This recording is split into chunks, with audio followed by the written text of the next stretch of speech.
Hello. You are watching an informative video to learn more about an English word. Perfect. P-E-R-F-E-C-T. Perfect. Definitions of perfect. Adjective. Having all the required or desirable elements, qualities, or characteristics, as good as it is possible to be. Perfect. Hey, my name's Liam. My pronouns are he, him, and his. And I'm here with the fantastic DW. Pronouns they, them, theirs. And we've been kicking it since elementary school. Way back. Yeah. And you are listening to What's Really Perfect podcast. And on this podcast, we're going to talk about transformative moments in music and the cultural impact those moments had on our lives and on our world. And our mission is simple: to bring light to the perfect moments in music we think deserve a little more appreciation. Today, we're talking about Balencies by Chika off the Industry Game album. And I'm going to make a case, as in me, DW, as to why this is the perfect moment in music for me. Let's get into it. All right. So again, I'm going to stop you right now. I never heard of Chika. Blasphemy. Yeah. Blasphemy. Until we sat down right now and you played the songs for me. And you even sent me a text a week before. But why do you think I haven't heard of it? You have, or is it just that I'm totally out of the loop? Well, I think we live in different worlds, right? Like, you know, I'm black and I'm queer. You know, I'm not going to tell you how you identify. But what I see is that you're white. You see correct. You know what I mean? And you're working on your pronouns, mm-hmm. which I appreciate, because I feel like pronouns in hip hop are like an oxymoron or something like that. Is that the thing? What, like it's bad to talk about pronouns in hip hop? I mean, I'm not going to say a bad or good thing, like a binary thing, but I think like hip hop traditionally has been very homophobic. Yeah, resistant to the whole, yeah. Right. And so I'm not pushing anything on anybody. Like I have no special agenda. Mm-hmm. But just thinking about the worlds that we travel in, I think I also think that's why it makes us like an odd pair. True. You know, yeah. But like in a good way, though. We probably wouldn't be friends if we didn't know each other from way back in the day. Yeah, when you were terrible at athletics. I mean, nah, I did dunk the ball once. No one was there, but it did happen. So did it really happen? A tree falls in the woods. Like, does it make a sound? I dunked the shit out that ball at Mill River. It was like 9 a.m. in the morning, but okay. All right. I'm sorry. Not to digress. But is Chika like a well-known artist? Okay, so in my world, yes. I don't know how many Instagram followers. I don't know if that makes somebody big or whatever, but like when I first came across Chika, it was on Jimmy Kimmel. Oh, and okay. This was when Lena Waithe was doing, I think, hosting for Jimmy Kimmel, like subbing in, and then Chika came on, and I was like, whoa, who is that? You know, so apparently, like, I don't know the whole history on Chika, but like, yo, this person is incredible. And when I was watching this Tiny Desk concert, and they did Tiny Desk in March 2020, so it was like right before the pandemic. Okay. And it was like everything. Like when I was watching it, I was thinking to myself, this is not real. Yeah. Like there's no way. Okay, let me tell you why it's relevant.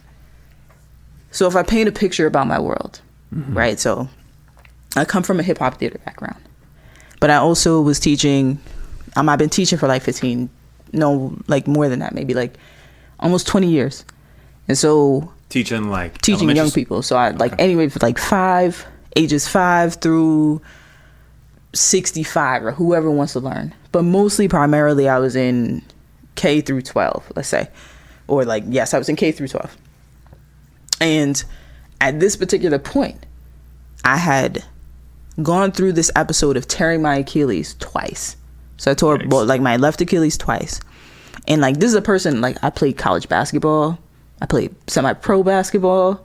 And I'm a theater person. You tore it twice in the same spot? Different injury totally? Nah. I tore my Achilles in September. 8 weeks later, I had surgery. 8 weeks later, I fell in my house and tore it again. Right? So this is like a catastrophe for me. right? And like during that time, how did you fall in your house? it's I don't want to laugh at myself, but like, okay, so I woke up, the fire alarm went off, and I got mad scared.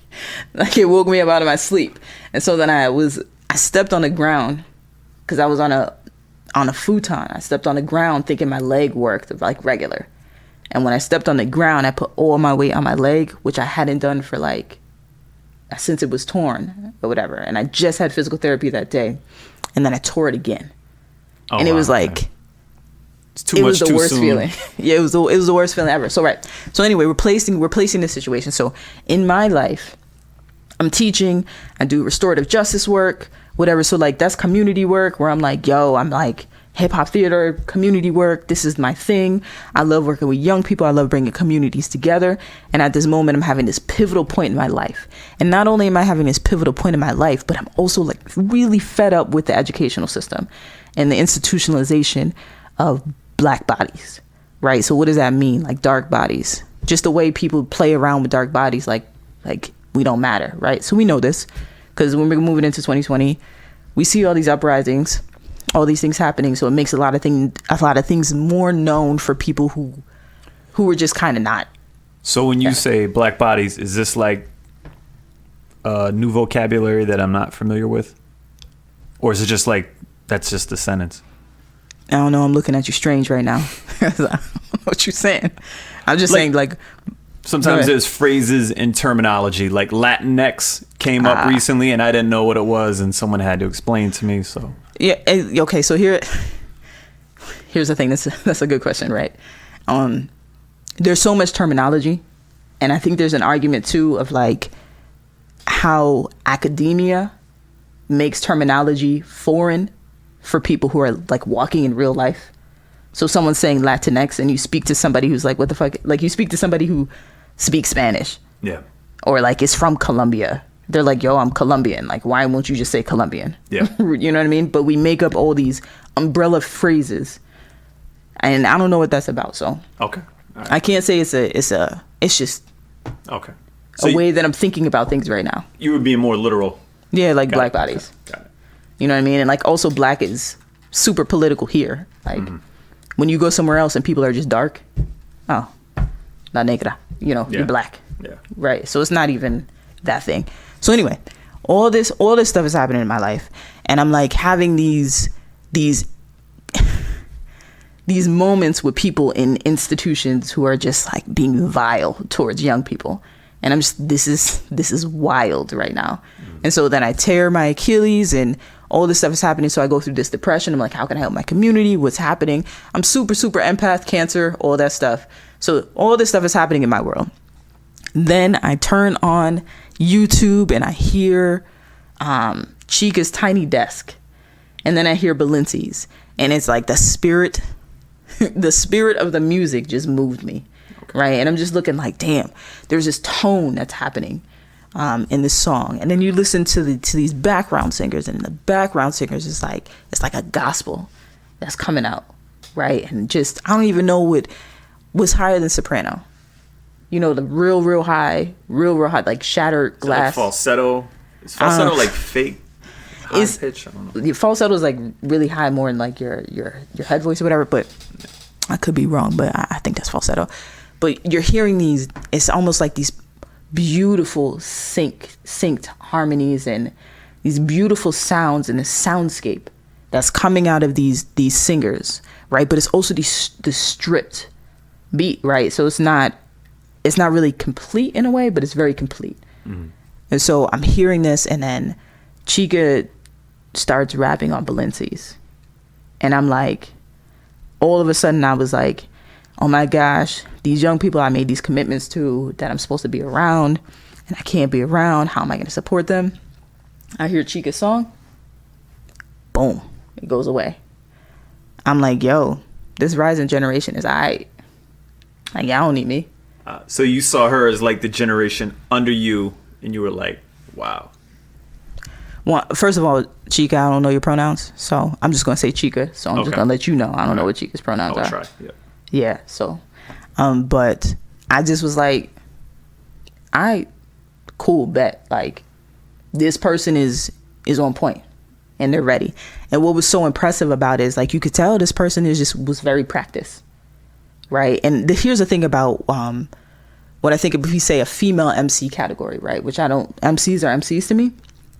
But what's really dope, when I hear a lot of MCs that happen to be femmes, or right in that category, because again, I'm not going to put somebody in a box they don't want to be in, but there is, I feel like, an over amount of talent where you often hear people who can sing, who can rhyme, who can write, who can do all these different things. And so I feel like Chika is an amalgamation of those things. And so when I heard it, I was like, yo, this is... Amalgamation, is that like everything at once? Yeah, I think like everything at once. Chika embodies all of those things. So, yes. So I hear this song and I'm like, yo, this is dope. So what was dope about it? As I'm listening to the song, like, I think to myself, everybody has those 1 or 2 songs on rap albums where they're like, I'm going to be very vulnerable. I'm going to talk about my mom. Yeah. You know what I mean? Like, I'm going to talk about how I cry every day. You know what I mean? Yeah. I don't know why I got into a DMX way. You know what I mean? Yeah. But they get into those spaces and it's like 1 or 2 tracks. Yeah. Right? And so just from the whole set, of watching the whole set, but when we bring it down to this Balencies, there's a vulnerability there. That's really nice, but it seems like it's an everyday thing. Mm-hmm. Right? It's just like, yo, I'm just giving you a glimpse of stuff that I think about all the time, and I'm not afraid to do that. And for me, in my history of just being in hip hop as a culture, and then being able to see this one moment, it was a monumental piece for me, because not only was sonically it great, the cadences were great. I just appreciated the approach. The storytelling is only, you could tell like this person's storytelling is only going to get better with time. Right. So you're telling these little small, I think it's like vignettes of stories that's happening in this one singular moment for me. So mixed with all of the, like, the tones and sounds and all that stuff, and then the lyrics. And I'm saying, like, so I want to get in depth about these lyrics. So one of the things I was like, yo, this is really potent, is Chika comes out and it's like, so Chika is asking questions on the song. How I'm uplifting your whole life, but I still hate mine. How I get rich but still get pissed about the money. Now everybody wanted me to wear a fake smile. How I'm supposed to, I gotta do that again. I'm messing it up. How I'm uplifting your whole life but still hate mine. So I'm just gonna stop right there.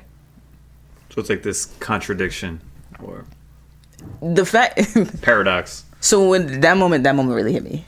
How I'm uplifting my whole life, but how I'm uplifting your whole life, but still hate mine. So what do teachers do?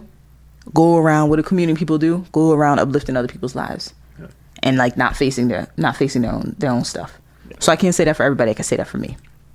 How I get rich, but still get pissed about the money. Now everybody wanting me to wear a fake smile. How I'm supposed to fake a laugh, but ain't shit funny. And I'm just like, yo. Yeah. Now I got to think about myself. I got to think about my life.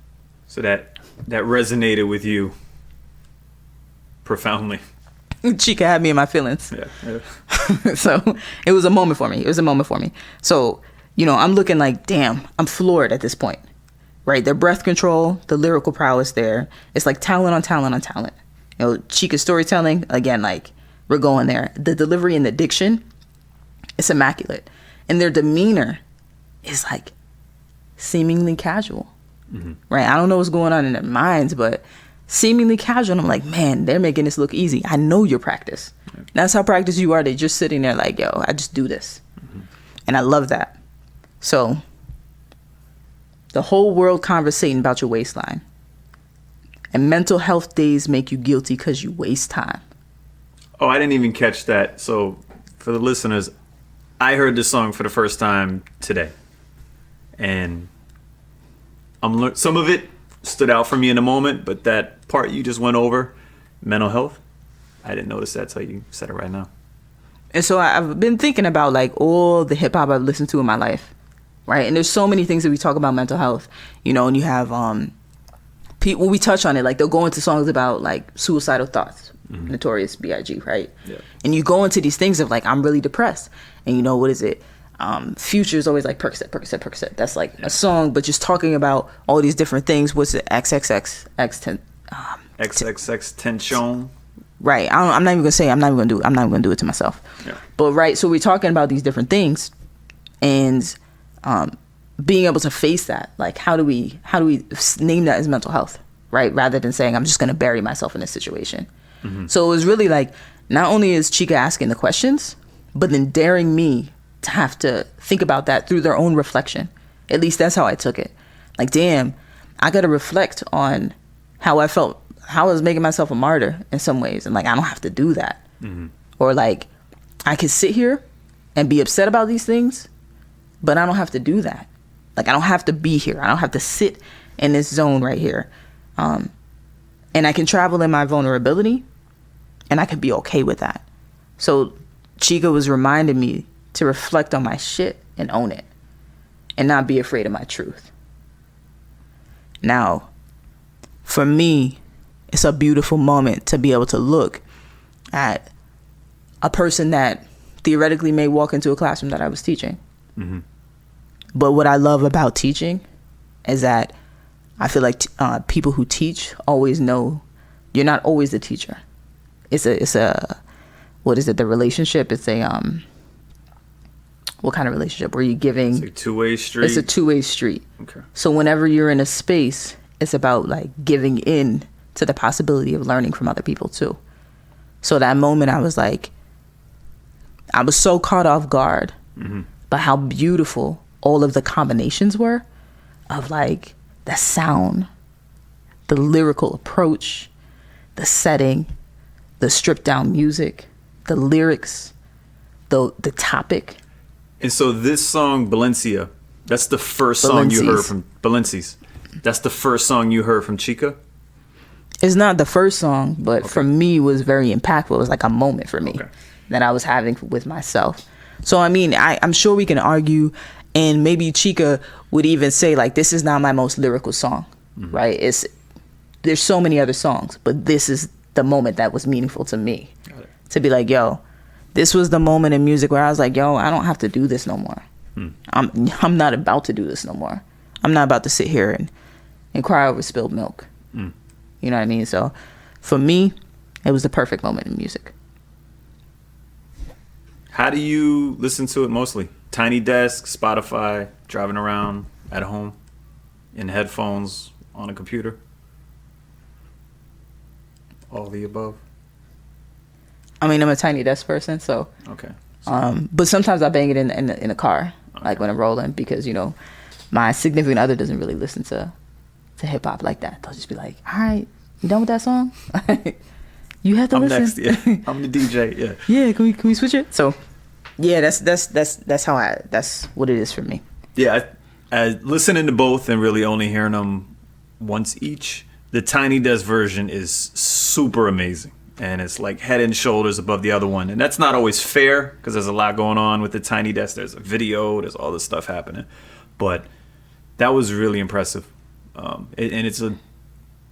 My experience of it was, like you say, this kind of effortless talent, and that's usually the best type of talent. When someone's trying hard and you can tell they're overdoing it or they're forcing something, this didn't seem like it at all to me. Just effortless, set it up and go. Yeah, to me that's what makes it perfect to me. So if I'm talking about the most fantastical moment that I'm walking away with, when I listen to it, every time I listen to it, what I walk away with, what I think about, what continues to propel me when I think about this song and I hear it, is the line, how I'm uplifting your whole life, but I still hate mine. Yeah. Can I tell you what I liked about it? So there's this whole part, and of course I don't remember the lyrics and all that, but she says something about Miami. My significant other lives in Miami, and then in the next line she rhymes Miami with planning, and I love when rappers do this, when there's two words that don't rhyme and they say them in such a subtly different way that they rhyme perfectly, and she does it for like 3 or 4 different words. I love that. Sometimes rappers do it and it's like you can tell they're forcing it again, and it sounds like they're manipulating the word. This didn't sound like it at all. It sounded natural. But if you were to take each of those words at the end of each rhyme and say them independently, they don't rhyme. But Chika had a way of doing it that was like, it sounded like they were all supposed to rhyme perfectly, and they did. I think that's really creative. Do you? I do. I think when people are sitting down and trying to like put their rhymes together, this whole like classic idea of like a rhyme dictionary where like all these words rhyme together. And for someone to take words that actually don't rhyme together and put them together in such a way that it sounds perfect, I think that takes some outside the box thinking. And you know, it's creative on a different level. It's like multi-layered creativity, not just the content of the lyrics, but like literally they're creative in the way they're thinking of how they're going to say the word. And I like that. No, I feel you. I think that is too something. Like instead of saying the word, like being right on the nose with it, finding a way around it. Like instead of rhyming on the 1, maybe I come in on a 3. Yeah. You know, that kind of thing. Because let me say this.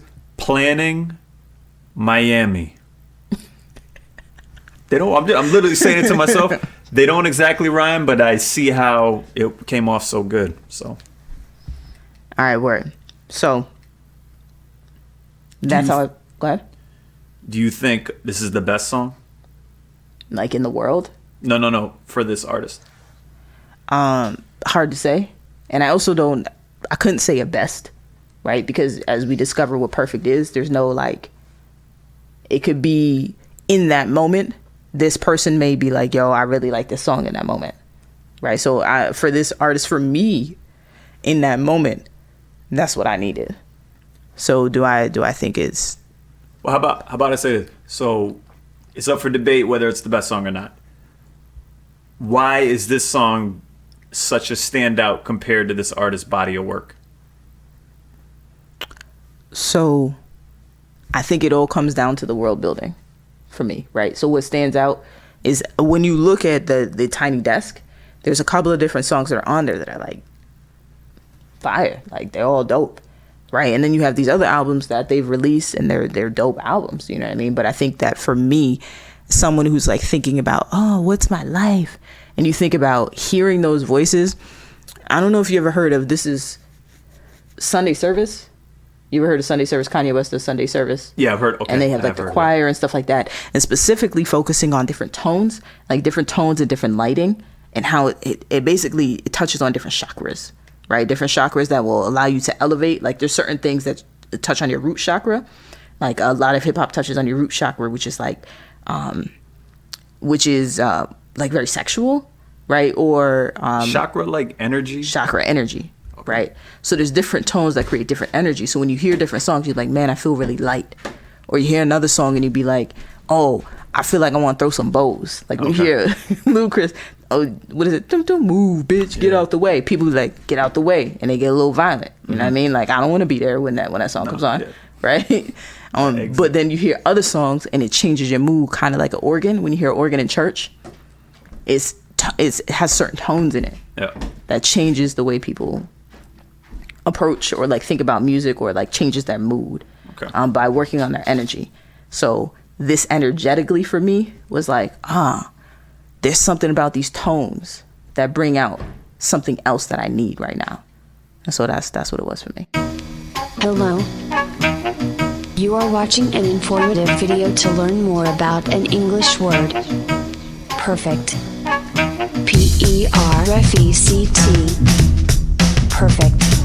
Definitions of perfect. Adjective. Having all the required or desirable elements, qualities, or characteristics, as good as it is possible to be. Perfect.